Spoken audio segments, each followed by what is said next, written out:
Hello there, ladies and gentlemen, and in this Linux tutorial we are going to talk about reading user input. Now, you can actually read user input inside shell scripts, and by inside shell scripts I mean when the shell scripts are executing. And now I will give you an example of that. Okay, so you type in read and then you type in the name of the variable where you will store what the user inputs. I will name this variable name. And then what I want to do is I want to simply echo my name is name. Okay, and notice the double quotes here because I want this variable to be expanded. I'm going to save this and I'm going to go to my terminal right here. And what I'm going to do is I'm going to write tutorial script 2. So basically just calling it to be executed and just press enter. Now I need to input the thing because as we recall, hopefully, this second line is the read line. Okay, so this read line is actually the line where I have to input some information. So I have to input my name and I'm going to input my name, press enter, and then I get my name is Mislav. Okay, because I inputted Mislav, I get my name is Mislav.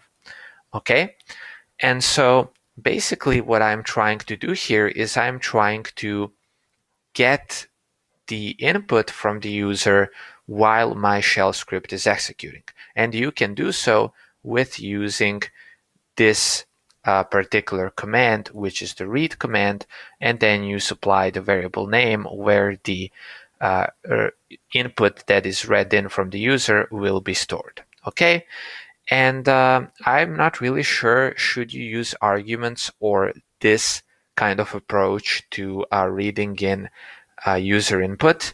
I personally, when I've coded some shell scripts, I always got the user input from the arguments and not from this kind of input where I am executing the script and then I'm asking something from the user. However, I have seen some shell scripts where that is also used. Okay, so I am not really on the level where I can tell you, okay, this is more idiomatic to the shell script, and idiomatic means that something is sort of more of a convention for shell scripting. Okay, so I'm not sure if it is a better convention to enter input like this or through arguments. I can only tell you that I've personally done it only through arguments, but I have seen scripts which use these kind of methods to input data, and that's also been working out as well. Okay, so yeah, I mean, you can also use Google if you want to find out more information, but I don't really think, I mean, I Googled a bit myself and I don't really think I have found a general consensus on what is the more idiomatic way. Is it this way or is it the arguments way? Okay, but this, I'm just kind of throwing this in. If you are really going to spend a lot of time writing shell scripts, I think you should use the things which are idiomatic to shell scripting. Okay, so that's it for this tutorial. I hope you learned something useful, and I will see you in the next one.